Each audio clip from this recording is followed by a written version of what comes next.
Hi all, അസ്സലാമലൈക്കും. Welcome back to Silnas kitchen. ഇന്നത്തെ recipe ഭയങ്കര വെറൈറ്റി ആയിട്ടുള്ള എന്നാൽ നല്ല സിമ്പിൾ ആയിട്ടുള്ള ഒരു അടിപൊളി പലഹാരത്തിന്റെ റെസിപ്പിയാണ്. ഇത് വെറുതെ കഴിക്കാനാണെങ്കിലും ഭയങ്കര ടേസ്റ്റ് ആണ്. അതല്ല നിങ്ങൾക്ക് ഏതെങ്കിലും കറികളുടെ കൂടെ വേണം കഴിക്കാനാണെങ്കിൽ ഏത് കറികളുടെ കൂടെ വേണമെങ്കിലും ചേരും. അതുപോലൊരു പലഹാരമാണ്. എത്ര കഴിച്ചാലും മടുക്കാത്ത, അതുപോലെ തന്നെ ജോലിക്കൊക്കെ പോകുന്നവരുണ്ടെങ്കിൽ വളരെ പെട്ടെന്ന് ബ്രേക്ക്ഫാസ്റ്റ് ആയിട്ടൊക്കെ തയ്യാറാക്കി എടുക്കാൻ പറ്റുന്ന ഒരു കിടിലൻ ഐറ്റമാണ്.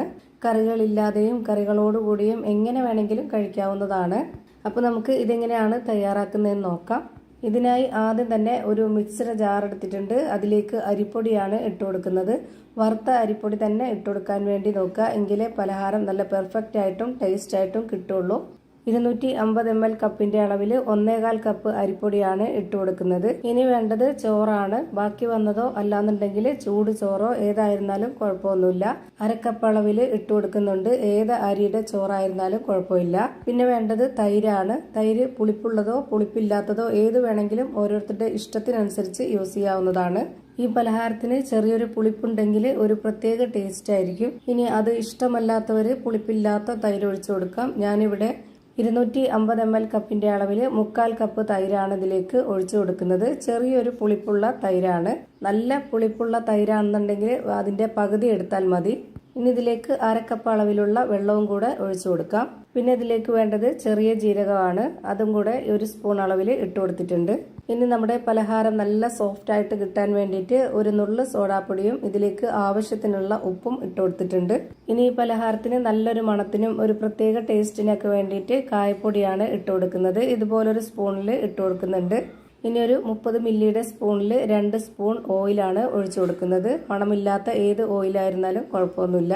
ഇനി നമുക്കിത് നന്നായിട്ട് അരച്ചെടുക്കാം. ഇത് അരച്ചെടുക്കുന്ന സമയത്ത് നമുക്ക് ഇതിലേക്ക് കുറച്ചുകൂടി വെള്ളം ആവശ്യമായിട്ട് വരും. ആദ്യം തന്നെ ആ ഒരു വെള്ളം കൂടെ ഒഴിച്ചു കൊടുത്തു കഴിഞ്ഞാൽ അരക്കാൻ ബുദ്ധിമുട്ടായിരിക്കും. അതുകൊണ്ടാണ് ഇത്രയും ഒഴിച്ചു കൊടുത്തതിന് ശേഷം അരയ്ക്കാനായിട്ട് എടുത്തത്. അരച്ചുകൊണ്ടിരിക്കുമ്പോൾ നമുക്ക് അതിലേക്ക് കുറച്ചുകൂടെ വെള്ളം ആവശ്യമായിട്ട് വരും. അപ്പോൾ അതിന് വേണ്ടിയിട്ട് ഞാൻ ഇതിലേക്ക് 1/2 കപ്പ് അളവിലുള്ള വെള്ളവും കൂടെ ഒഴിച്ചു കൊടുത്തിട്ടാണ് ഈ ഒരു പരുവത്തിൽ റെഡിയാക്കി എടുത്തിട്ടുള്ളത്. ഇനി ഇത് ആവിയിലാണ് വേവിച്ചെടുക്കുന്നത്. അതിനായിട്ട് ഇവിടെ ഒരു സ്റ്റീലിന്റെ പ്ലേറ്റ് ആണ് എടുത്തിട്ടുള്ളത്. ഇതിലേക്ക് കുറച്ച് ഓയിലോ നെയ്യോ എന്തെങ്കിലും ഒന്ന് സ്പ്രെഡ് ചെയ്ത് കൊടുക്കുക. എന്നിട്ട് അരച്ചു വെച്ച ആ ഒരു മിക്സ് മുഴുവനായിട്ടും ഇതിലേക്ക് ഒഴിച്ചു കൊടുക്കുക. ഇപ്പൊ ഇത് കാണുമ്പോൾ തന്നെ നിങ്ങൾക്ക് ഇതിന്റെ കറക്റ്റ് പരുവം മനസ്സിലായിട്ടുണ്ടാവും. പിന്നെ നമ്മുടെ സിൽനാസ് കിച്ചൺ ചാനൽ ആദ്യമായിട്ട് കാണുന്നവരാണെങ്കിൽ പ്ലീസ് ഒന്ന് സബ്സ്ക്രൈബ് ചെയ്തേക്കണേ. ഈ വീഡിയോസ് കണ്ടുകൊണ്ടിരിക്കുമ്പോൾ തന്നെ നിങ്ങൾക്ക് ഈ വീഡിയോ ഇഷ്ടപ്പെടുകയാണെങ്കിൽ ഒരു ലൈക്ക് ചെയ്ത് ഷെയർ ചെയ്ത് സപ്പോർട്ട് ചെയ്യാനും മറക്കരുത്. അങ്ങനെ ഞാനിവിടെ ഈ ഒരു മാവ് മുഴുവനായിട്ടും ഈ പ്ലേറ്റിലേക്ക് ഒഴിച്ചു കൊടുത്തിട്ടുണ്ട്. ഇനി ഇതിന് മുകളിലേക്ക് കുറച്ച് മുളക് പൊടി ഇതുപോലെ ഒന്ന് തൂവി കൊടുക്കുന്നുണ്ട്. നമ്മുടെ ഈ ഒരു പലഹാരത്തിന് ലൈറ്റ് ആയിട്ടുള്ള ഒരു എരിവ് കിട്ടാനും അതുമാത്രമല്ല കാണാനൊരു ഭംഗിക്കൊക്കെ വേണ്ടിയിട്ടാണ് ഇട്ട് കൊടുത്തിട്ടുള്ളത്. ഇതുപോലെ ചെയ്യണമെന്ന് നിർബന്ധമൊന്നുമില്ല. ഇനി ഇത് വേവിച്ചെടുക്കാനായിട്ട് ഞാനിവിടെ ഒരു പാനിൽ ഇതുപോലെ കുറച്ച് വെള്ളം ഒഴിച്ചു കൊടുത്തതിന് ശേഷം ഇതുപോലെ ഒരു റിങ് ഇറക്കി വെച്ചിട്ട് അതിനുള്ളിലേക്കാണ് ഈ പ്ലേറ്റ് വെച്ച് കൊടുക്കുന്നത്. എന്നിട്ട് ഇതിന്റെ അടപ്പ് വെച്ചിട്ടൊന്ന് അടച്ചു കൊടുക്കാം. എയർ ടൈറ്റ് ചെയ്തിരിക്കാനായിട്ട് ഇതിന്റെ ഹോളിൽ ഒരു പേപ്പർ തിരികെ വെച്ച് കൊടുത്തിട്ടുണ്ട്.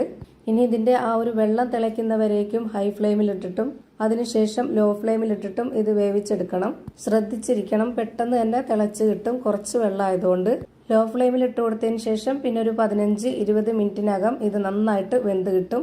ഇപ്പൊ ഇതാ നല്ല പോലെ വെന്ത് കിട്ടിയിട്ടുണ്ട്. ഇനി നമുക്ക് ഇതൊന്ന് ഇളക്കി കൊടുക്കാം. ചൂടോട് കൂടി ആയതുകൊണ്ടാണ് ഇതുപോലെ ഇളക്കി കൊടുക്കേണ്ടി വരുന്നത്. ചൂടാറിയിട്ടാണെന്നുണ്ടെങ്കിൽ അത് തനിയെ വിട്ടുവരും. ഇനി ഞാനിതൊന്ന് കട്ട് ചെയ്തെടുക്കുന്നുണ്ട് ഈ ഒരു വലിപ്പത്തിൽ. ഇനി ഇത് ഇങ്ങനെ തന്നെ കഴിക്കണമെന്നുള്ളവർക്ക് ഇങ്ങനെ കഴിക്കാം. ഞാനിതൊന്ന് ചെറുതായിട്ട് ഫ്രൈ ചെയ്തെടുക്കുന്നുണ്ട്. അതാണ് ഇതിന് കൂടുതൽ ടേസ്റ്റ്. ഇതിപ്പോൾ കാണുമ്പോൾ തന്നെ നിങ്ങൾക്ക് അറിയാൻ പറ്റും, നല്ല സോഫ്റ്റ് ആയിട്ടുള്ള നല്ല പഞ്ഞ് പോലെ ഒരു അടിപൊളി പലഹാരമാണ് റെഡിയായി കിട്ടിയിട്ടുള്ളത്. ഇനി ഇതൊന്ന് ഫ്രൈ ചെയ്തെടുക്കുക എന്ന് പറയുമ്പോൾ ഒരുപാട് എണ്ണ ഒഴിച്ചു കൊടുത്തിട്ട് ഫ്രൈ ചെയ്തെടുക്കുകയല്ല, വളരെ കുറച്ച് മാത്രം എണ്ണ ഒഴിച്ചു കൊടുത്തിട്ട് 2 ഭാഗവും ഒന്ന് മൊരിയിച്ചെടുക്കുകയാണ് ചെയ്യുന്നത്. അപ്പോൾ അതിന് വേണ്ടിയിട്ട് ഞാനിവിടെ ഒരു പാൻ സ്റ്റൗവിലേക്ക് വെച്ച് ഫ്ലെയിം ഓണാക്കി കൊടുത്തിട്ടുണ്ട്. അതിലേക്ക് 2 സ്പൂണോളം ഓയിൽ ഒഴിച്ചു കൊടുത്തതിന് ശേഷം ആദ്യം ഒരു പീസ് എടുത്ത് ഇതിലേക്ക് ഇട്ട് കൊടുക്കുന്നുണ്ട്. ഒന്നിച്ചിട്ട് കൊടുക്കാൻ പറ്റത്തില്ല, അപ്പോൾ നമുക്ക് അതിൻ്റെ ആകത്തെ ഷേപ്പൊക്കെ വിട്ടുപോകും. ഒരു 30-40 സെക്കൻഡ് ഒരു ഭാഗം ഇതുപോലെ ഇട്ട് കൊടുത്തിട്ടൊന്ന് ഫ്രൈ ചെയ്തെടുക്കുക. എന്നതിന് ശേഷം ഇത് തിരിച്ചിട്ട് കൊടുത്തിട്ട് ആ ഒരു ഭാഗവും കൂടി ഇതേപോലെ തന്നെ ഫ്രൈ ചെയ്തെടുക്കുക. ഇനി ഇതൊന്നുകൂടി തിരിച്ചിട്ടിട്ട് കാണിച്ചു തരാം. ഈ ഒരു മുകൾ ഭാഗം പോലെ താഴത്തെ ഭാഗവും റെഡിയാക്കി എടുക്കുക. അപ്പോൾ ഇത് കഴിക്കാനായിട്ട് ഒരു പ്രത്യേക ടേസ്റ്റാണ്. ഇപ്പോൾ നല്ല രീതിയിൽ ഇത് റെഡിയാക്കി കിട്ടിയിട്ടുണ്ട്. ഇതേപോലെ തന്നെ എല്ലാം ചെയ്തെടുത്ത് ഒരു പാത്രത്തിലേക്ക് മാറ്റുന്നുണ്ട്. അപ്പോൾ ഇതാ നല്ലൊരു വെറൈറ്റി ടേസ്റ്റി ആയിട്ടുള്ള ഒരു അടിപൊളി ബ്രേക്ക്ഫാസ്റ്റ് ആയിട്ടും സ്നാക്സ് ആയിട്ടും കഴിക്കാൻ പറ്റുന്ന ഒരു നല്ല പലഹാരം റെഡിയായി കിട്ടിയിട്ടുണ്ട്. അപ്പോൾ ഇത്രയേ ഉള്ളൂ ഇന്നത്തെ വീഡിയോ. വീഡിയോ ഇഷ്ടമായാൽ ലൈക്ക് ചെയ്യാനും കമന്റ് ചെയ്യാനും ഷെയർ ചെയ്യാനും മറക്കരുത്. അതുപോലെ തന്നെ ഞാനിടുന്ന പുതിയ പുതിയ വീഡിയോസ് നോട്ടിഫിക്കേഷനായിട്ട് കിട്ടുന്നതിന് വേണ്ടി സബ്സ്ക്രൈബ് ചെയ്ത് ബെല്ലൈക്കൺ അമർത്തി അതിൽ ഓൾ എന്ന ഓപ്ഷൻ എനേബിൾ ചെയ്ത് കൊടുക്കാനും മറക്കരുത്. പുതിയൊരു വീഡിയോയുമായി വീണ്ടും വരും. Thank you for watching.